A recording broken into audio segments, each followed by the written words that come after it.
بسم اللہ الرحمن الرحیم۔ عزیز طلباء و طالبات،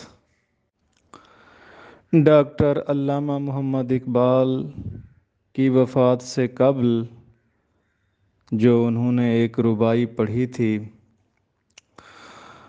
مجھے وہ رباعی سنانے کا کہا گیا ہے۔ آپ سب کے علم میں ہے کہ رباعی ہمیشہ بحر ہزج میں لکھی جاتی ہے، اور اس رباعی کے ارکان ہیں مفاعیل، مفاعیل، فعول۔ اقبال کہتے ہیں کہ سرود رفتہ بازآید کہ نہ آید، نسیم از حجاز آید کہ نہ آید، سر آمد روزگاری فقیری، دیگر دنائے راز آید کہ نہ آید۔